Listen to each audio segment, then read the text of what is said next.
Horizon gents, welcome to CG Reaction, and this is the journey of a beef cow by the channel SamONella Academy. Journey of a beef cow. I know what's coming. I know what Sam's going to do here. He's going to use passive aggressive way of just making this extremely gross. This is going to be brutal, I'm sure of it. Well, I hope it's going to be brutal, knowing Sam. I'll be disappointed if it's not, but it's probably going to be.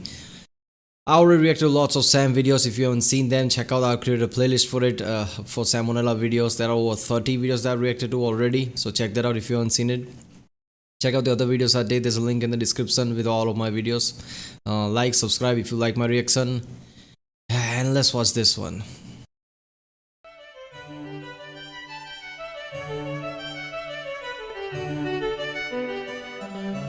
Hey kids, do you ever feel like life has passed you by? Does the daily grind leave you feeling trapped in your own life like an animal in a cage? Well, that doesn't mean you can't enjoy some fun facts about livestock while you're at it. Today, I'll be giving a tour of the life, death, and processing of the American beef cattle. Disclaimer, this video is only a basic summary of some common industry practices. No two farms are alike, some are nicer, some are worse. I'm not a shill, please don't get mad at me. Now, in the beginning... Yeah, they are nicer. They kill the cow very nicely. There was nothing. And then God said, "Let there be light." There you and go. It was good. Henceforth, I knew this is going to be brutal. Just right off the bat, look at that. you shall be called Craig. At birth, the calf weighs somewhere between 60 and 100 pounds. The males are typically castrated within the first couple of weeks, usually without anesthetic. The main point of this is to keep the Oh, that's fucked up, man. Small cows, young cows like that, without anesthetic, why? steers mellow later in life. But yeah, really, so I'm gonna torture the hell out of you, so later on your life just looks better than I just torture you. That's a really screwed up, mentality right there. It also stops their male hormones from giving the meat an off taste that the American palate isn't really accustomed to. Anyway, things started off pretty good for Craig. Drinking milk, hanging out, the life. After a while he figures out you can eat the floor, that's cool. But then after about 10 months, he gets loaded into the cattle cars. If you're a history buff like me, you know that's not a good sign. Little does Craig know, he's been auctioned off to a feedlot. What, cow holocaust? Alright. 1,000 miles away. Here the cattle are packed together like sardines, if sardines were 500-pound terrestrial mammals. The menu consists of random roughage and energy-dense feed like corn so they can pack on the pounds more quickly. Overall, this environment puts a good deal of stress on the beast, which can end up taking a toll on his health. But it's nothing a little visit from the antibiotics fairy can't fix. Once fully grown, Craig gets taken to the packing plant. This is where the magic... By the way, that is a very big issue in every, farms like this, chicken farms, cattle farms like this, where people cramp them up in close spaces. That creates lots of issues. Their mentality is affected. Then they give them lots of antibiotics and things like that. That causes even super bacteria to form up, and in the end you have some kind of animal-based bacteria, viruses that wreak havoc on the world. I mean, bird flu, lots of flus like that. H1N1 happen like that. So people, agencies always cries about this, like, make sure the conditions are good, make sure but people don't listen. Man, the fact is, if you don't care about the cow or any animals, fine, but at least care about yourself, because things like this causes lots of disease and viruses to come out. Magic happens, and by magic we mean mechanically automated goring into commodities. This is where things get messy, so try to forget that we gave this random animal a name a minute ago. In order to keep things as humane as possible, a worker will first use this device, referred to as a stunner. Here's a demonstration.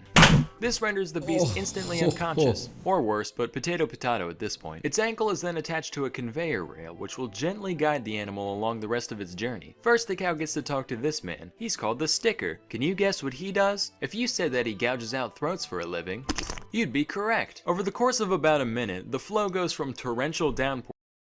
What does sticker have to do? Why that name? What is sticker about this? Why not stabber?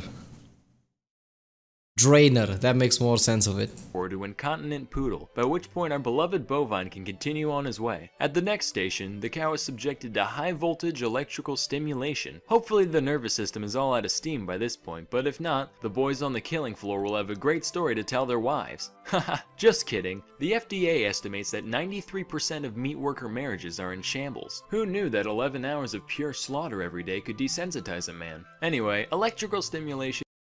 Yeah. Even the people who make these meats, the lives are fucked up.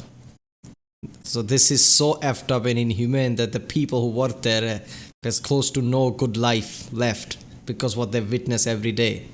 But you eat your meat, you eat your McDonald's, why not? Basically works to speed up the onset of rigor mortis. Getting this process out of the way means the meat won't toughen up once it reaches the freezer. Next, the carcass undergoes a thorough power washing. Like the noble mortician, this hose works to make a lifetime of filth disappear. Unfortunately, though beauty is only skin deep, manure runs to the core, so the cow must be disemboweled to prevent contamination later on. And we might as well get rid of all these other gross bits while we're at it. Then the feds stick their nose in things to make sure everything is as it should be. Yup, it's a cow. Finally, we send it down the line, evacuate the spine, bifurcate the hind, reticulate the spline, and power wash it again just for good measure. This whole process from bashing to slashing to splashing takes a mere 15 minutes to complete. That means it takes the same amount of time to process 3 half-ton mammals and 1 scheduled license renewal. Try puzzling that one out. After hanging out in the cooler for a couple days, the beef is broken down into its many cuts. Chuck, loin, sirloin, what have you. This is the good stuff. That'll get shipped off as is to barbecues, bar mitzvahs, and bargain bins all across the country. Then you got all these misfit bits hanging out wherever else. Still technically flesh, so we have machines pluck it off, pulp it, and use it to make hamburgers, hot dogs, and the like. Then all the garbage even Americans can't stomach is sent off to the rendering plant to be made into whatever else. So there you have it. I don't really have an outro except, kinda gross, right? Anyway, that's all for today. Till next time, I'm SamONella, and thank you for watching. But one thing's for damn sure, they don't leave any wastage. They are very efficient at this. Lots of things in the world humans are not efficient at. At this thing, they're really efficient. They don't leave anything behind. Oh, that's just so horrible, man. Ugh. I'm a vegetarian. It's not like, I can't eat eggs and chicken and things like that. I've never did that in my life, and after seeing things like this, hell no. I'm not eating something like this. As soon as I heard the title, The Journey of a Beef Cow, I knew SamONella is just going to show some dark side of this, just, point blank, while having passive-aggressive tone. This was good though, man. This was so awesome. He just had a field day right there. Alright people, if you like my reaction, don't forget to like and subscribe. Check out the other reaction that I did. There's a link in the description. Check out the end card. There's a SamONella playlist there. Check out the cards. This was a bit depressing, but yeah, I'll see you next time.